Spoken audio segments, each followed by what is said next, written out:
But, for instance, Tyler Warren just went off in this game, and including a couple of trick plays to Warren. And I think my general takeaway from the Sugar Huddle is I'm glad that we're working on it. I'm glad that we're able to do it. And I know it's going to be a big part of our offense. I was just a little worried that we might have shown too much in this Kent State game. You absolutely did not need to do those plays. You could have run something far more simple and still found success.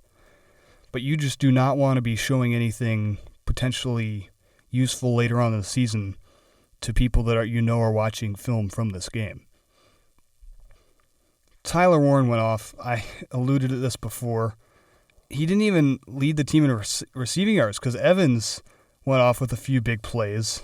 And I just wanted to point out, like a couple of those throws to Evans, especially that 59-yard one. And there was another one that was shorter that was on the run. Just Allar is just flicking the ball so far downfield. His arm strength is so apparent. It's like, all right, I'm going to roll out, and boom. The ball's just 60 yards downfield in the bucket for Evans. Couple of incredible plays from Warren showing off his versatility. Oh, I'm going to make this one-handed catch, and then I'm going to throw a touchdown pass, and then we get him in a wildcat formation. I'm going to run it for a first down. So impressive, his versatility, just proving that he is standalone the best tight end in the country.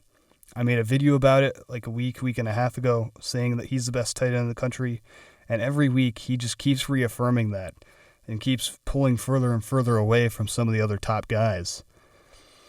Trey Wallace stepped in and was good. Evans was incredible on the deep stuff. That connection continues to be ridiculous, and it just keeps growing, right? We all knew Allar and Evans would be a great deep ball threat, and that connection just keeps getting better week in and week out.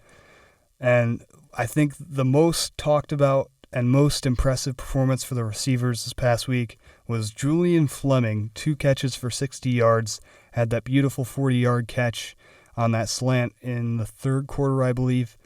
Just so good to see him getting out there. We know how good of a blocker he is. We know how good of a leader he is. Just in watching him in warm-ups and how he's leading that wide receiver group is awesome to see. Off the field, there's so many good reports about him being just a leader and a great person, not just a great football player, but then also seeing him on the field making plays. It's something we hadn't quite seen yet for Fleming. And him getting out there and making a couple of big catches, him after the catch is just as impressive as before. Like, you get Julian Fleming out in space. There's a reason he was the top overall player in the country as a recruit. The dude's an athlete. And I'm just really excited to see more of Julian Fleming, and I know